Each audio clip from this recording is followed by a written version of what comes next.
All righty. Well, this has been just such an exciting green room that we've had, haven't we? It's been not only a national one, but an international one. This is Trina. I'm Scott, and Trina's joining us today with our regular live program. And wow, I'm going to just hand it over to you, Trina, to make the introductions. Bring Sarah on right away. Okay, I'll do that right away. Here she is then. The three of us. Welcome, Sarah. Hi, Sarah. Welcome. So glad you could come to us from Kenya. Sarah is broadcasting from Kenya, and this is the first international guest we've had on this series. So, hi there, Sarah.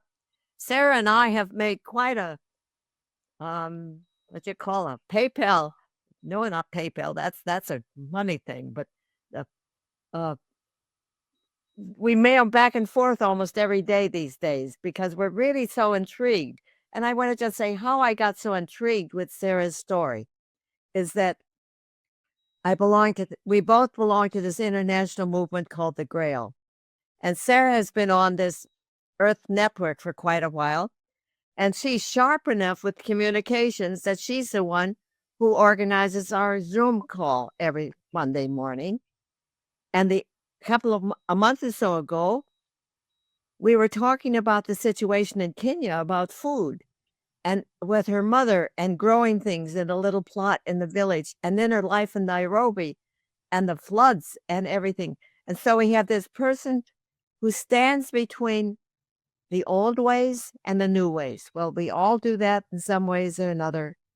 But Sarah is right in the middle of this, in the high technology world of the internet and communications, and in the world where her mother plants, and they're having this big struggle about food production that they've been having for about 20 years now with the introduction of genetically engineered food and other things, and the influence of our settler colonialism in the new way, where we influence the world so much in this country, from this country. So Sarah and I are talking about these deep things, and I'm so pleased to have her on today. So Sarah, thank you for coming. Thank you for coming. Thank you, Trina. Okay. So we've been struggling with having the lighting. And so we have the two colors of the rainbow here, two of the colors of the rainbow here, and the two of us. But Sarah, I'm really so intrigued. The first when I heard about the course that you took recommending natural gardening, natural things, and how that manure and things would be the best way to raise crops, which of course I believe that's the way I do things here with compost and everything. But you said that many of the people in your courses didn't want to go to all the trouble that this took, so they went back to using fertilizers, which they have to pay for, which kills the soil. Do you want to say something more about that? Just say that again in your own words, because that's what struck me so hard when I first heard it. How the native ways have not been respected, and you think that the new ways are better. Isn't that what you said? Okay, thank you. Yeah, thank you, Trina and Scott. And it's good for me to be on this platform. And first, I want to say that I've grown up in the village. For you people, you call it countryside. And so while I was growing up, one thing I know that I've known is that people produce food from their own farm using what they have. And this is exactly what my mom has been doing. Like she's been producing food from a small farm using the agroecology method of producing food. She doesn't use fertilizer. She doesn't use chemicals. She actually pays very much to keep her own seed. But while she's been doing this, people consider this kind of farming as a poor way of farming, or rather, farming for the poor people because they cannot afford fertilizer and the chemicals. But later on, I came to learn that it's the best way that my mother has been doing. when I attended an agroecology course and learned that chemicals are not good for the soil. Chemicals are not even good for the food that you are producing for consumption. And so when I went back to my village, like every time I go in a year, I go home like twice or thrice during all the holidays. I tried to find out whether people know that this knowledge of agroecology is the most richest knowledge. But I realized that many people are into fertilizers and chemicals. And one reason why they are so much into fertilizers and chemicals, it's because they think it's the easiest way to produce food. It's also the easiest way to get more yields from what they are farming or planting. And so people choose to do that.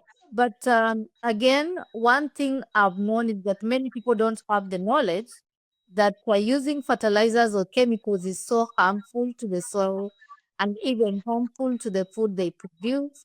When they consume the same food, it actually converts into something else, and it might cause even some kind of health issues.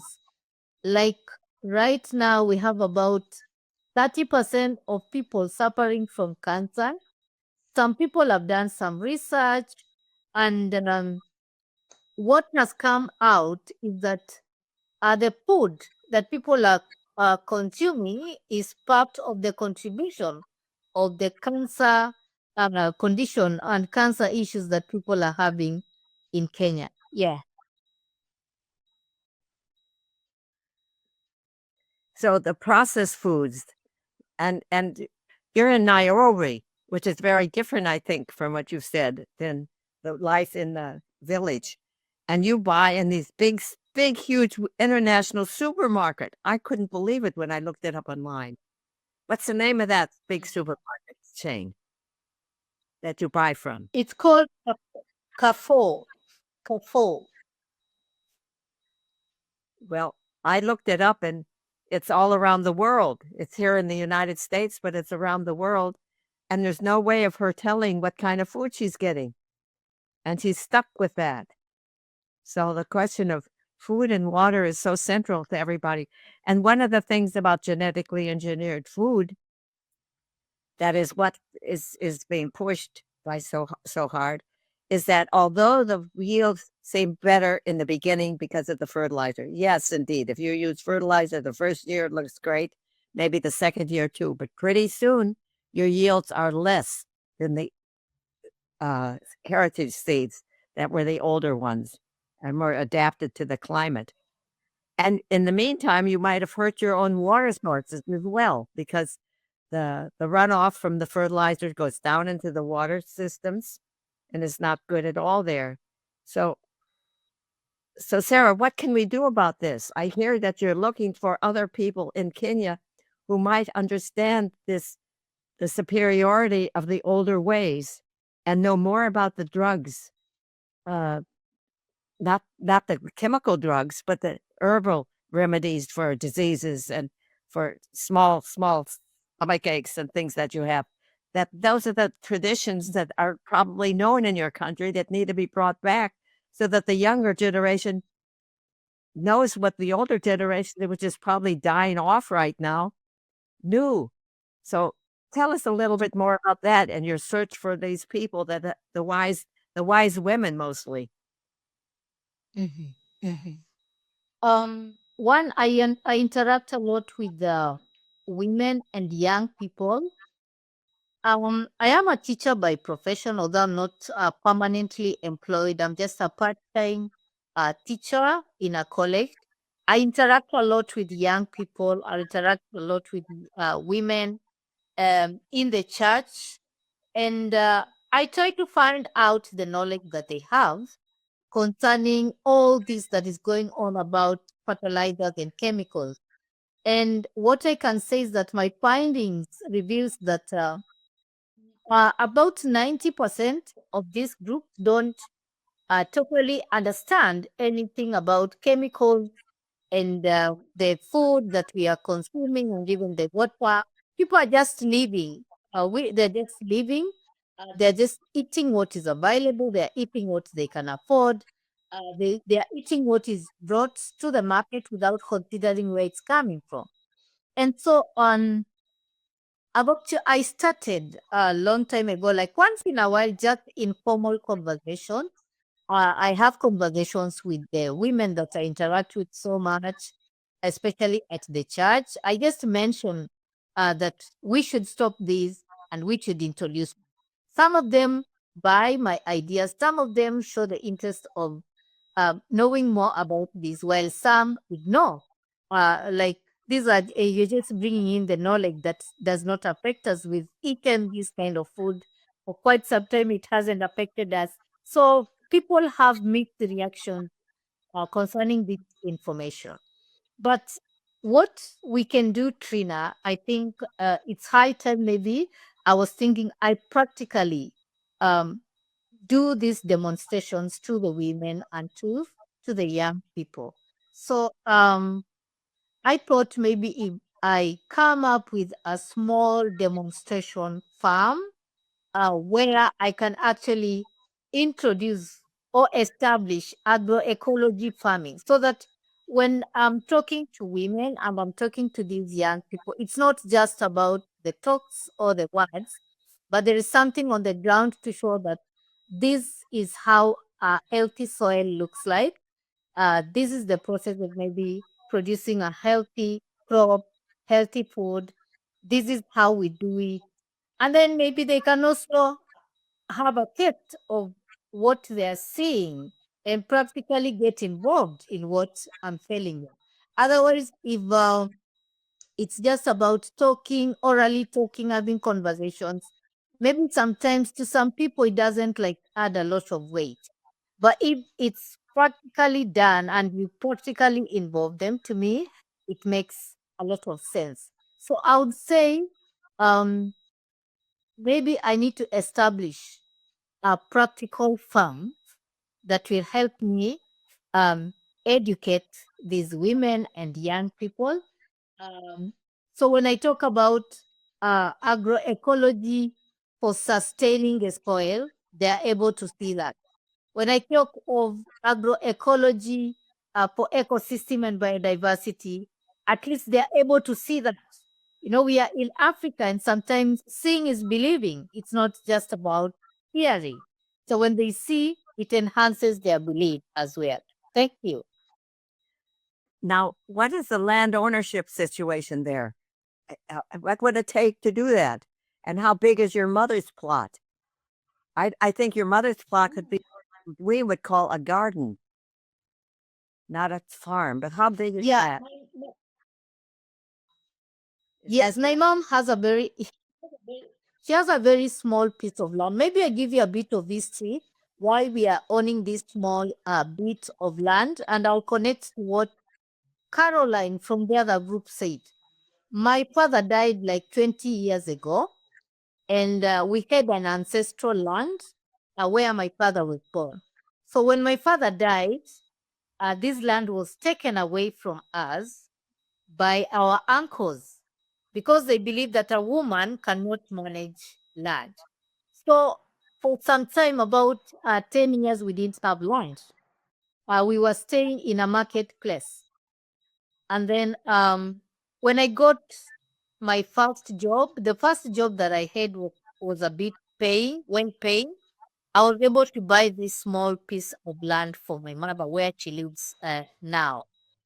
And so her she loves farming because that is what she grew up doing as well. So she loves farming and she does, let me call her a peasant farmer because whatever she's doing, she's farming is just for consumption because the land is also very small. So we have limited land in Kenya, like as the family I come from, right now we don't have a land where I can practice all these. Maybe the only alternative is to purchase land where I can practice this.